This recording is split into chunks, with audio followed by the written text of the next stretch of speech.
زیرگذر است. در حدود 470 متر طول داره، 525 پایه داره که بالاتر از 75% کارش پیش رفته و صرف داخل خود چهارراه مانده که عملا کار جریان داره و به زودی انشالله بخش اولش تکمیل میشه. کارهای مقدماتی ساخت بخش دومش آغاز شده. بخش دومش که طبقه دوم یا روگذر هست، مشخصا چهارراه ترافیک را وصل میکنه به طرف داناباغ که در حدود 440 پایه داره، 700 متر طول داره و مجموعاً این پل هر دو بخشش 1.5 میلیارد افغانی سرش مصرف میشه و شارولی کابل در جریان 2 سال عزم ساختنش کرده که فعلا که صحبت میکنیم بالاتر از 10 ماه از شروع ساخت این پل شروع گذشته. از یک هفته به این سو آغاز شده بخش پل هواییش است که فعلا ما بالای پروسه های بورینگ پایل ها، کندنکاری ساحه پایل کپ و اباتمنت و همچنان پایین نمودن و کانکریتیزی جال های آن مصروف هستیم. کارهای شاروالی که روان است ماشاءالله خیلی خوب روان است که اینمی رقم ادامه بده انشالله هموطنای ما از زیاد چیزا انشالله به سهولت میرسه. پروژه‌ای که در کابل برام میفته و زودتر تکمیل شود به موقع زودتر مردم برشان سهولت ایجاد میشه.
شما هموطنان عزیز بخیر. ارزومند صحتمندی و سلامتی همه شما خوبان بیننده هستم. انشالله که ایام بکامتان باشد و روزگار و زندگی طبق میل دلتان بگذرد. بنده حسنی عرب در این گزارش خدمت حضور شما هموطنان عزیز قرار گرفتیم و امروز آمادیم و بیشتر صحبت خود را می داشته باشیم در مورد پروژه های عمرانی و همچنان پروژه هایی که قرار است در شهر کابل ساخته شوند و با زیبایی شهر کابل بیشتر بیافزایند. ما فعلا در پروژه کار ساخت و ساز سرک زیرزمینی و البته پل هوایی برکی قرار داریم که یک پروژه ای است که کلا 2 سال مدت زمان 2 سال را در بر میگیره.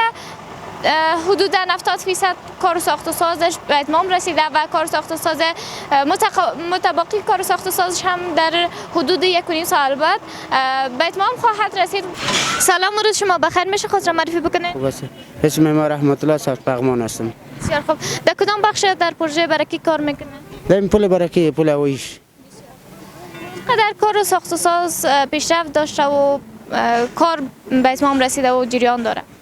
تقریبا خیلی چی میشه، پل زیرزمینیش تقریبا خیلی پیش رفته.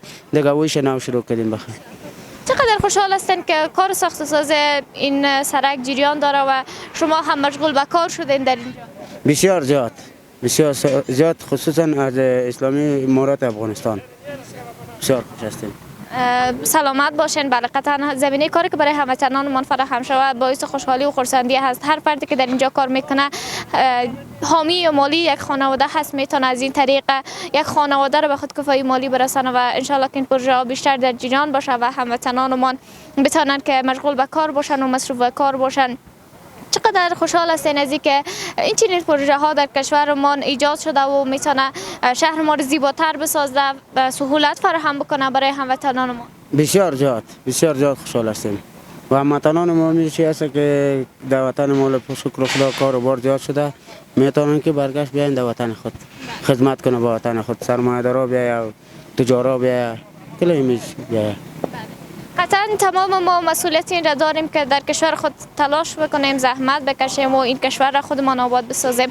سلامت باشین. تشکر که با ما صحبت. سلامت. زنده باشین. سپاس.